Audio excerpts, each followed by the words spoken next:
Bonjour, je m'appelle Nadège Gross. Bienvenue sur ce nouvel épisode de Ma Voix du Milieu.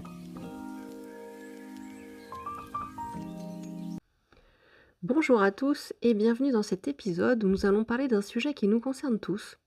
Oui, tous. Alors ne vous cachez pas, je sais que vous êtes là. Aujourd'hui, on parle du regard des autres et de son impact sur nos vies. Quelle importance joue le regard de l'autre dans votre vie ? Est-ce qu'il influence vos décisions, vos ambitions, vos envies ? Et surtout, est-ce que ce poids ne vous empêche pas de vivre pleinement ?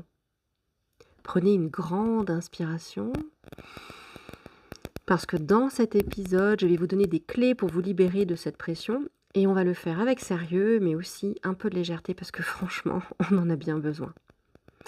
Alors pourquoi accorde-t-on tant d'importance au regard des autres ? Alors, je vais commencer par une question simple.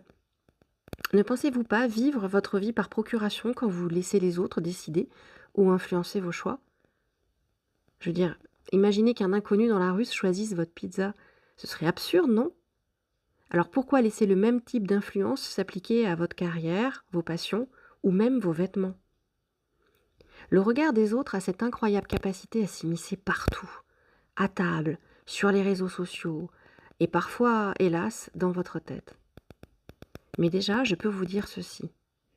Le problème, ce n'est pas le regard des autres, c'est l'attention que vous lui accordez. Quand on passe trop de temps à se demander ce que les autres pensent de nous, on finit par perdre le fil de nos propres désirs. Est-ce que ce que vous faites vous rend vraiment heureux ? Ou est-ce que vous cherchez simplement l'approbation des autres ? C'est une question à méditer. Et si je vous disais que le regard des autres n'est souvent qu'un reflet de leur propre peur ou insécurité ? En réalité, chacun est tellement préoccupé par son propre reflet qu'il a rarement le temps de s'attarder sur le vôtre. Intéressant, non ? Et si on se parlait des réseaux sociaux ?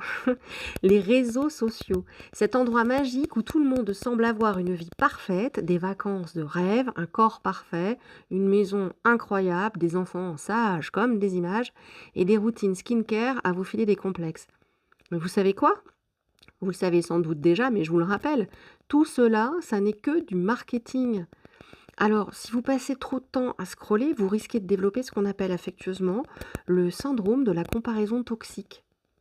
Ces plateformes sont conçues pour capter votre attention et vous rendre accro, mais elles ne montrent qu'une réalité biaisée. Alors pourquoi comparer votre vie entière à un instant soigneusement filtré et présenté ? Je vous propose un petit exercice. Chaque fois que vous vous surprenez à vous comparer, dites-vous, ce n'est qu'une vitrine, pas une réalité. Et si cela devient trop envahissant, limitez votre temps d'écran, peut-être une stratégie excellente, simpliste, mais tellement efficace. Alors, pas de panique, il y a une solution. Désactiver. Déconnecter. Posez votre téléphone et allez vivre des moments réels, des instants qui ne demandent pas d'être likés pour exister. Croyez-moi, votre santé mentale vous dira merci. Alors, je vous propose maintenant quelques astuces pour se détacher du regard des autres. La première, prenez conscience de vos propres valeurs.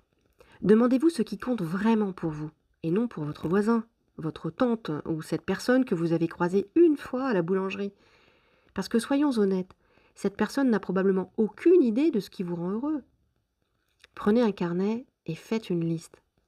Moi, j'adore faire des listes, des projets. Qui êtes-vous ? Qu'est-ce qui vous fait vibrer ? Qu'est-ce qui vous définit ? Comment voulez-vous vivre votre vie ?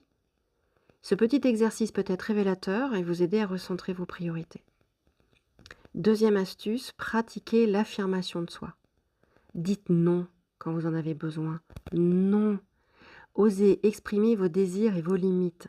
Oui, cela peut être inconfortable au début, mais rappelez-vous, être authentique, c'est être courageux. Troisième astuce, testez l'hypnose. Je vous le dis très souvent, évidemment, je suis hypnothérapeute, mais l'hypnose est un outil puissant pour reprogrammer les croyances limitantes liées au regard des autres. Elle va vous aider à renforcer votre confiance en vous et à ancrer des pensées positives. Imaginez un instant pouvoir vous sentir sûr de vous, peu importe les opinions extérieures. Cela semblerait incroyable, non ? Et pourtant, c'est à portée de main. Quatrième astuce, cultivez la gratitude et le lâcher-prise. Prenez quelques minutes chaque jour pour noter 2-3 choses qui vous ont rendu particulièrement heureux. Cela recentre votre attention sur ce qui compte vraiment. Enfin, entourez-vous de personnes bienveillantes.